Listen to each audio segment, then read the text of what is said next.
Aprendendo Espiritismo. Videoaula 14. O bem e o mal.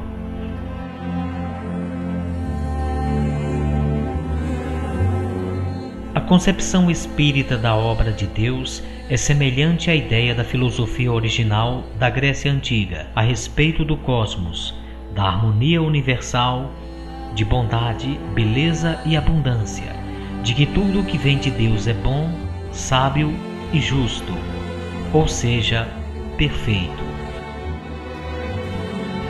Entretanto, percorrendo nosso olhar em volta do mundo ou bem ao nosso redor, nos defrontamos com circunstâncias que aparentemente desafiam essa ideia de perfeição divina. Miséria, violência, injustiças, maldade. Por que tantas diferenças entre as pessoas? Qual a origem do mal? Onde está a providência divina diante de tantas mazelas em meio à humanidade? Faz sentido depositar nossa fé em Deus? Olá, bem-vindos a mais uma edição da série Aprendendo Espiritismo.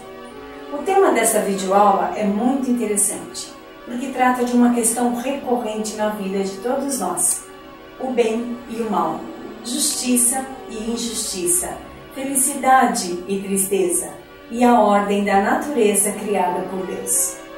Veremos o quanto é importante termos o conhecimento para compreendermos a providência divina e assim estabelecermos a nossa fé. Sem esse conhecimento, nossa crença se torna cega, fanática e mística. Ou, de outra forma, beiramos a incredulidade e o ateísmo, podendo mesmo ser que sejamos arrastados para o anticristo, em revolta contra os que se dizem fiéis. Vamos começar compreendendo um pouco melhor a natureza espiritual e como ela é refletida na nossa dimensão física.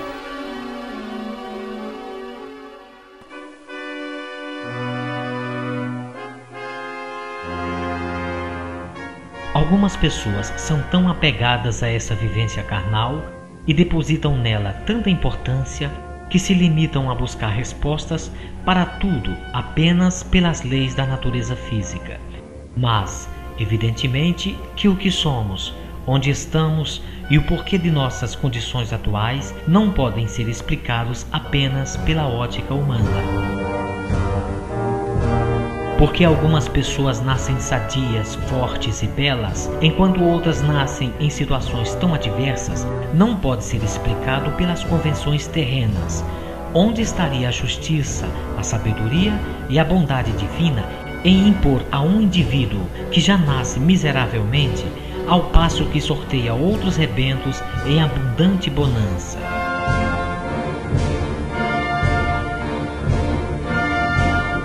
A doutrina espírita ilumina nossa mente ao nos revelar 3 princípios básicos para compreendermos as gritantes diferenças do nosso mundo: imortalidade da alma, lei de ação e reação e processo de reencarnação.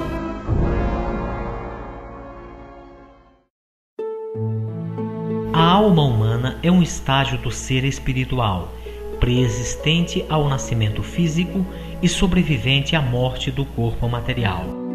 As condições da reencarnação são inerentes às necessidades de que o espírito tem para evoluir, o meio aonde virá, as características do corpo físico a ser usado nessa passagem terrena e as principais provas pelas quais ele passará obedecem a uma programação muito bem elaborada, a qual o próprio espírito participa e tanto mais decide quanto mais ele estiver apto a selecionar os melhores recursos para progredir em conhecimentos intelectuais e virtudes morais. Você quer aprender uma arte? Então, vai se inscrever em curso e se esforçar nos seus estudos. Você tem um defeito ou um vício e quer se corrigir dele? Então, vai sacrificar os seus desejos e abandona aquilo, substituindo por uma coisa salutar. Você está gravemente enfermo? Então vai aceitar resignadamente ser internado numa casa de tratamento, onde ficará privado temporariamente de muitas coisas. mas para depois ser beneficiado com a sua saúde. Assim é que se planeja uma reencarnação. Tudo o que acontece é uma reação a uma ação praticada, e para tudo há, portanto, uma causa, uma explicação lógica. Logo, não há injustiça alguma na natureza divina, pois que tudo que nos sucede só acontece mediante nosso merecimento e necessidade de evolução. As únicas fatalidades que fogem das responsabilidades de cada indivíduo são a sua criação espiritual e a criação do universo, que são obras de Deus. O Criador nos deu a vida e nos concedeu o livre-arbítrio, com o qual, em algum momento, fizemos mau uso dessa liberdade por vontade própria, pelo que recebemos reações correspondentes, não exatamente como punição, que seria uma espécie de vingança, mas sim como oportunidade de aprendizagem para melhor procedermos. O mal, a injustiça e a desordem que vemos na Terra, na verdade, são consequências de um plano maior, em reação a atos particulares de cada alma que aqui habita, no plano espiritual ou em outras reencarnações. Por assim dizer, não foi Deus que criou o planeta Terra, com todas essas diferenças e imperfeições que vemos. Fomos nós. Para o nosso progresso pessoal, precisávamos de um lugar que nos servisse de reformatório, onde assumiríamos determinadas posições e personalidades para experimentar os aprendizados necessários. Precisávamos de um lugar assim, de acordo com as nossas imperfeições, para nos aperfeiçoarmos. Na medida em que evoluímos, fazemos também a Terra evoluir.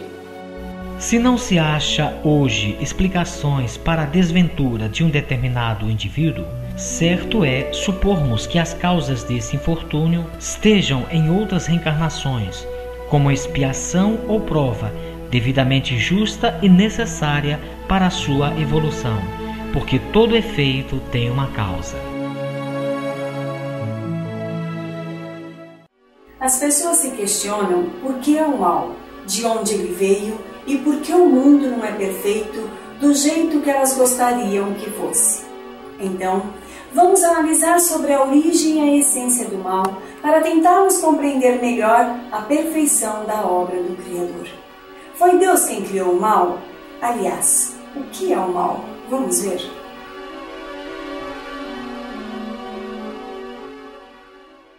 O mal é a ausência do bem ou seu exercício imperfeito. Onde há perfeição, só há o bem. Por isso, devemos todos nos aperfeiçoar e assim alcançaremos os mais altos níveis de felicidade. Tudo o que Deus criou é bom e perfeito. Ao criar os espíritos, Ele os preencheu com todas as capacidades, como inteligência e bondade, que, no entanto, precisam ser desenvolvidas através das vivências, ora encarnado, ora no plano espiritual. Por que é que alguns espíritos seguiram o caminho do bem e outros o do mal? Vocês não têm o livre-arbítrio? Deus não os criou maus, criou-os simples e ignorantes, isto é, tendo tanta aptidão para o bem quanto para o mal. Os que são maus, assim se tornaram por vontade própria.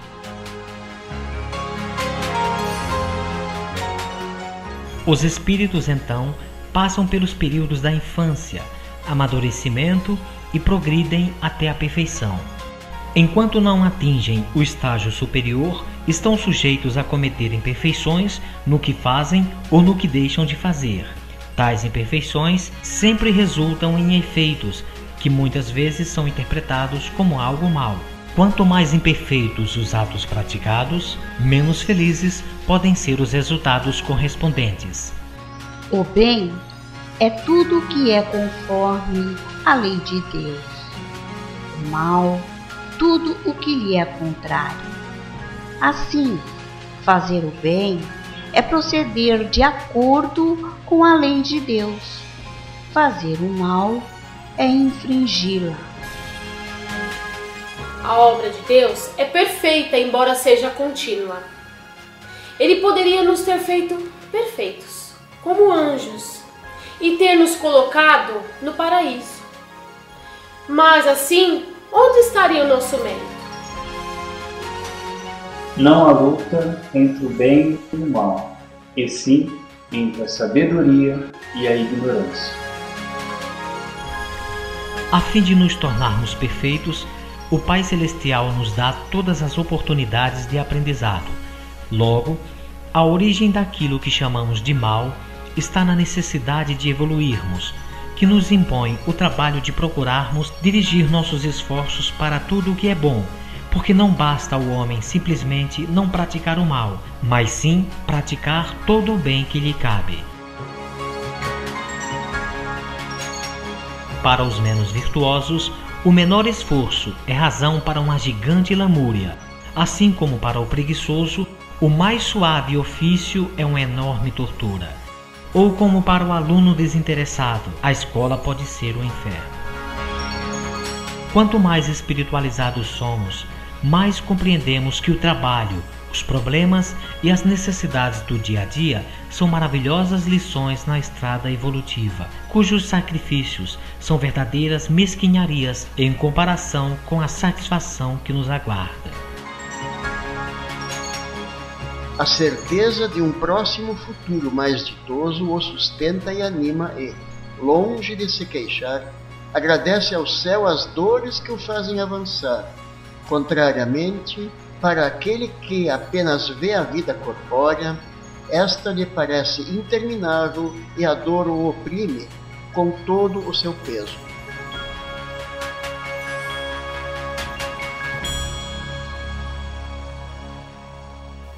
Diante de uma grande prova, como a morte de um ente querido, uma grave doença, falência financeira, violência social e desastres naturais, o homem quase sempre se revolta contra tudo e contra todos, até mesmo pondo em dúvida a existência de Deus e o seu amor por nós.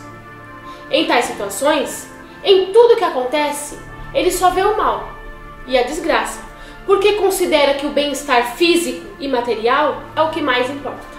No entanto, o mal e a desgraça material é sempre uma cirurgia moral, que o plano espiritual elabora, levando em conta as necessidades de o espírito evoluir. Muitas vezes, como alerta ao estado cômodo a que se entregou a vida física.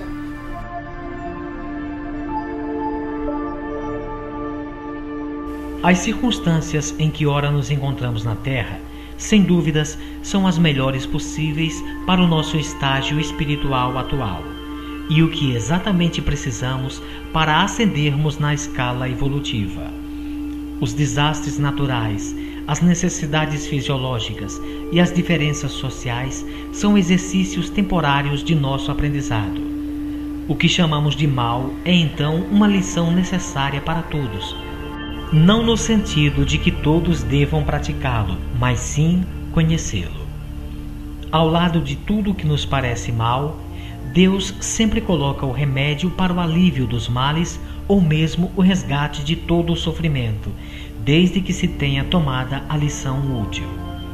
Muitos conhecimentos considerados terríveis por quem apenas vê pelos olhos terrenos são comumente benéficas intervenções de alerta ou de resgate.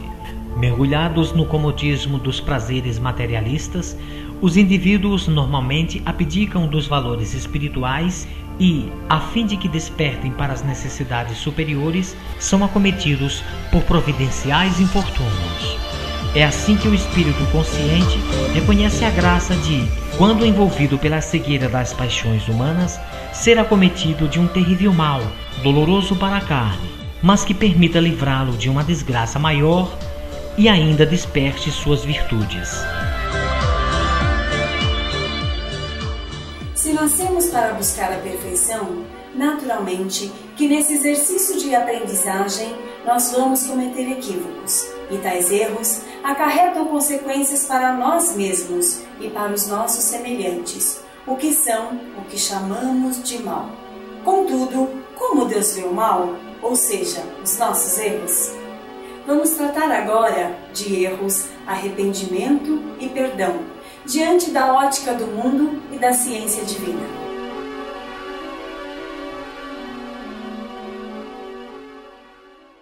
O bebê carrega em si o instinto que o move a querer andar, embora fisicamente frágil, e sem o completo governo de seus movimentos, ele se arrisca, tropeça, cai, mas está invariavelmente inclinado a conseguir, e vai conseguir.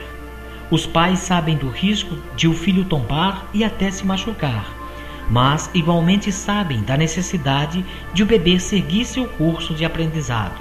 Os pais acompanham, incentivam, amparam nas situações mais graves, mas devem reconhecer a natureza das coisas. Sabem, além disso, que por mais dolorosos sejam os primeiros passos, todo sacrifício vale a pena. As quedas da vida, os erros, as imperfeições, todas as experiências, em todas as reencarnações, são matérias disciplinares na escola da nossa evolução. Algumas pessoas estão tão mergulhadas na lama das paixões humanas que para sair daí precisam passar pelos mais horríveis males. De momento, blasfemarão contra Deus e contra o mundo, mas Deus é perfeito e por isso não se zanga e nem fica triste com os nossos erros. Tampouco nos castiga ou se vinga das nossas imperfeições. Tristeza, ira e vingança são sentimentos imperfeitos, típicos dos homens. Deus não é fraco dessa forma. Ele vê nossas falhas, assim como os pais veem nas quedas de um filho que está aprendendo a caminhar. A figura de um Senhor ciumento e vingativo, que a Bíblia descreve Javé como sendo o nosso Deus, nada mais é do que uma alegoria, segundo os moldes literários de então, para impor àqueles homens rudes um sentimento de respeito pelo pavor, pois que os brutos só zelam pelo que eles temem. A evolução é uma lei fatal e Deus, sabendo que todos os espíritos um dia chegarão à perfeição, porque essa é a sua soberana vontade, permite que o mal sobrevenha sobre os imperfeitos para que eles justamente extraiam daí a lição da perfeição. A cada um de seus filhos, ele sempre ampara com toda a proteção necessária para que cada qual tenha condições de progredir. Porém, é um desígnio divino que todos trilhem o caminho da luz com suas próprias pernas, para que possam desfrutar da satisfação da conquista, com méritos intransferíveis, a felicidade dos espíritos superiores. Por pior que seja o erro, Deus sempre confere a oportunidade de reparação, a fim de que o que for feito com imperfeição seja refeito de maneira irrepreensível. O remorso é um sentimento natural da consciência desperta pelos erros particulares. Todavia, não deve ser prolongado. As imperfeições pretéritas não devem servir de tormenta, mas de subsídios para o nosso crescimento.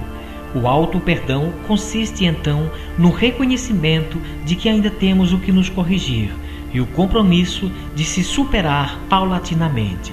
O Todo-Poderoso leva em conta os esforços daquele que reconhece o próprio erro e, resignadamente, procura depurar suas ações. As provas de vocês estão nas mãos de Deus, e há algumas que devem ser suportadas até o fim. Mas Deus tem sempre em conta a resignação. A prece traz para junto de vós os bons espíritos, que dão a força de suportá-las com coragem e fazem com que pareçam menos duras. Já dissemos, a prece nunca é inútil quando é bem feita, porque dá força àquele que ora, o que já é um grande resultado. Ajudem-se e o céu vos ajudarão. Vocês sabem disso. Enfim, uma questão crucial. Será que o sofrimento é igual para todos? Podemos amenizar os tormentos naturais da vida? Onde e como buscar a felicidade? Eis o que a doutrina espírita nos diz.